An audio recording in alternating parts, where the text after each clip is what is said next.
Goedendag iedereen op een nieuwe reportage hier in de provincie Zeeland betreffende een nieuwe landbouwweg die er zal komen, waarschijnlijk volgend jaar in Vogelwaarde. Het artikel is te lezen onder dit filmpje, dus de link van de krant. Dus hier ben ik ter hoogte van Vogelwaarde, dus de afslag van de N290, dus hier dus nog een kilometer en een half en je bent in Vogelwaarde. En dus hier rechtdoor ga je naar Hulst. Dus Hulst op een afstand van 8 kilometer, Antwerpen 44 en aan de linkerkant Terneuzen 13.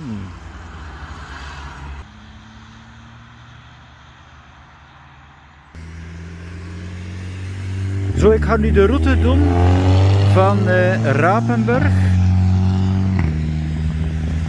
Dus hier is echt de route naar Terneuzen, 13 kilometer. En dus hier de afslag Vogelwaarde.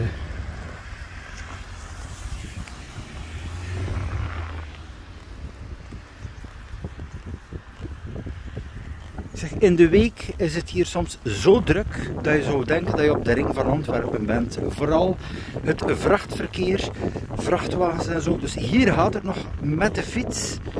Maar dan ter hoogte van de ingang van Vogelwaarde beginnen toch wel de problemen.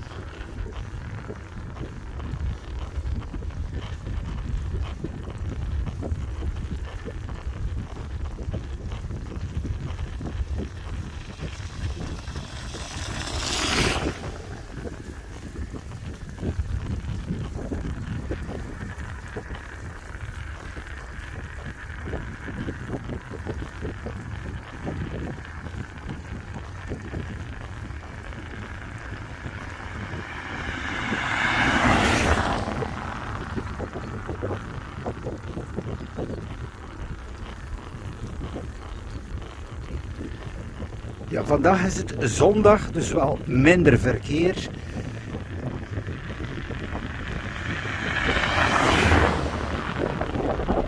En ook de mogelijkheid om het nog even rustig in beeld te brengen hier, deze route.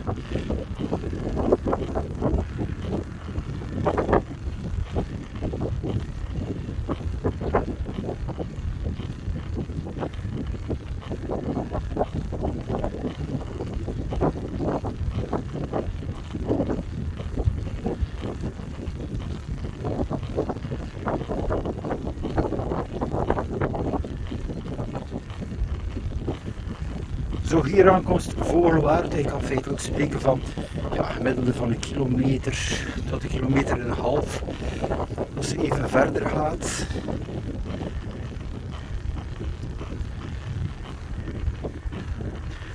Dus het is vlakbij de provinciale weg.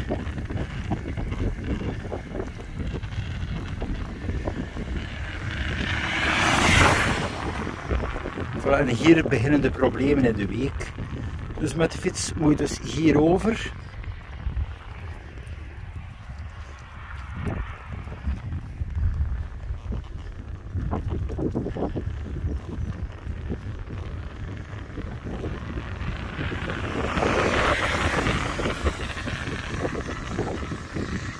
Ja, een deftig fietspad is er feitelijk ook niet meer vanaf hier.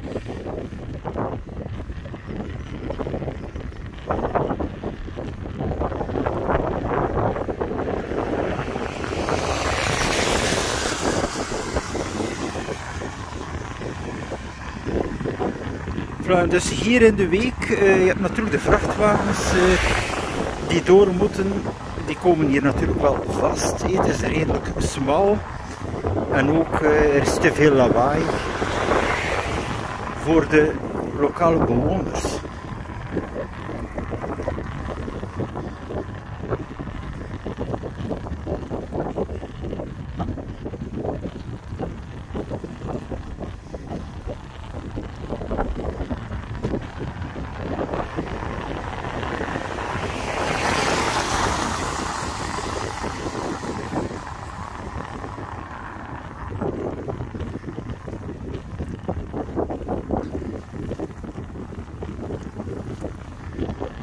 Dan hier aan de linkerkant de Bossenstraat.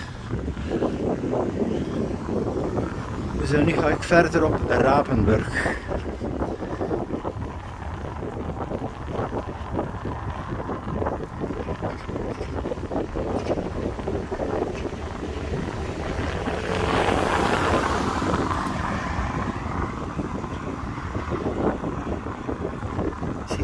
Hier heb je bijvoorbeeld geen enkel fietspad nog. Dus in de week ben je echt moet je even op het voetpad of gewoon wachten en dan gaat de fietsstrook hier terug verder.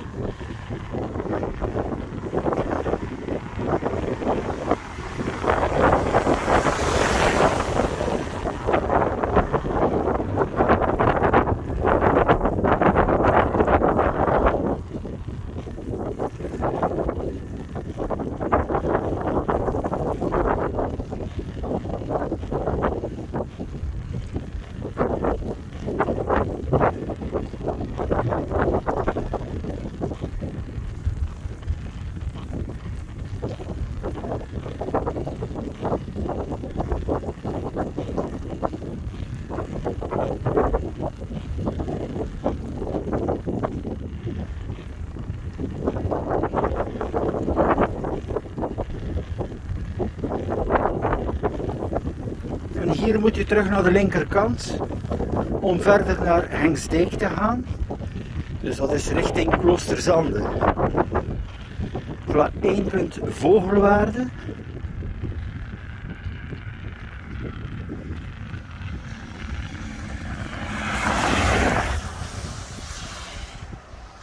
Dus hier heb je een pracht van een fietspad via Hengsdijk, dus Camping de Vogel. Dan Kloosterzande. Dan kan je ook naar Walshoorn of de richting van Perkpolder. Dus vanaf hier is het feitelijk geen probleem om te fietsen. Er is ook wel afstand en zo. En het verkeer die het zo druk maakt is natuurlijk dit punt, omdat iedereen naar de provinciale weg moet. De vrachtwagens en zo moeten de verbinding hebben tot de provinciale weg. En men wil dus een landbouwroute parallel zetten. Dus waarschijnlijk dan wel logisch links. Dat het vrachtverkeer niet meer langs hier moet. Ik ga nu even langs hier gaan. Een stuk.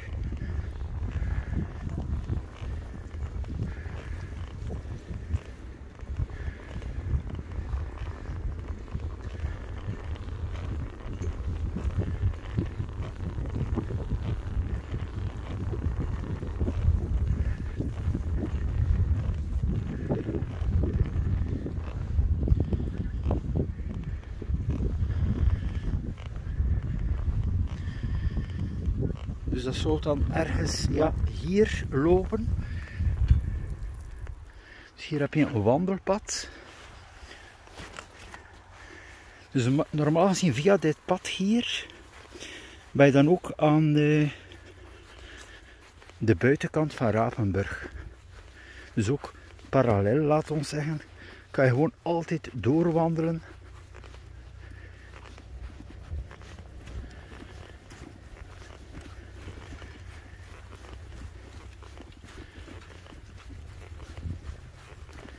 En hoef je dus niet door de drukke Rapenburg. Natuurlijk met de fiets hier kan je niet, het is enkel een pad om te voet te stappen. Voilà, ik ga nog even tot het eindpunt daar. Zo hier het eindpunt, kom je terug aan ingang Vogelwaarde en aan de linkerkant heb je hier een polderweg richting Hulst. Die neem ik vaak met de fiets, dat is dan via Terholen en dus hier dat pad. Dus het zou kunnen zijn dat deze baan dus hier komt.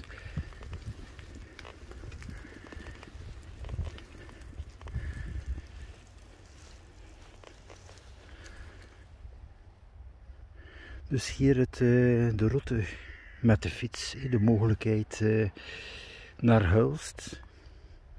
Van dit punt een 35 minuten als de wind meezit. En dan hier terug de ingang van Vogelwaarde, ook met verbinding Rapenburg en de Bossenstraat. Ja, het gaat hem niet over één vrachtwagen. Het probleem is hem ook, die route die er momenteel is redelijk smal.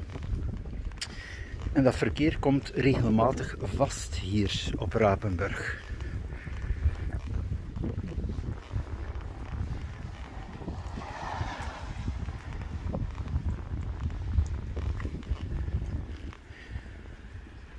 Zo, ik ben hier praktisch terug, hier natuurlijk de Bossenstraat terug, Rapenburg en terug de uitgang van Vogelwaarde.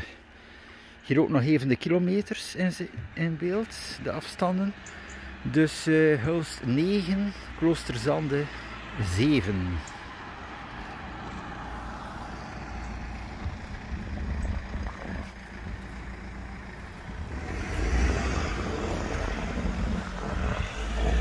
Voilà, ik ga nu de aansluiting nemen hier van de Bossenstraat.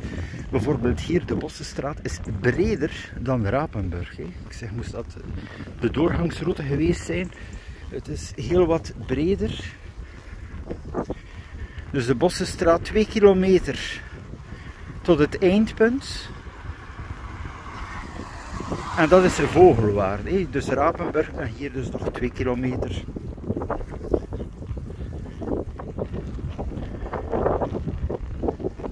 Het is wel een feit, het is veel te druk op bepaalde momenten in de week. Het lawaai, zelf met de fiets kan je niet door, zelf ook de bus komt er ook vaak vast.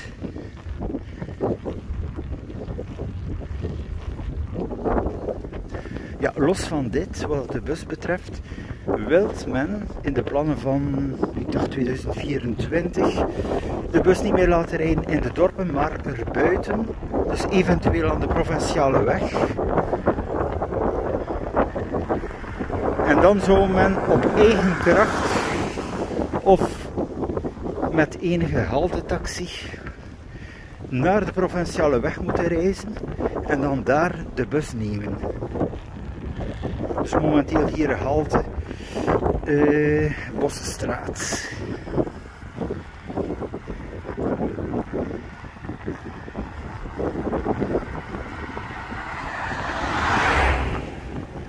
Ja, de mobiliteit momenteel met de huidige bus is het 42 minuten van hier tot de Hulst-Vandermal-Stedenweg.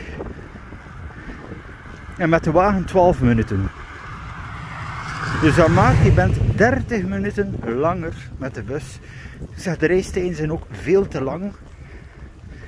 En dat is ook wel een probleem die moet opgelost worden. Allee, los van dit hier, van die wegenwerken.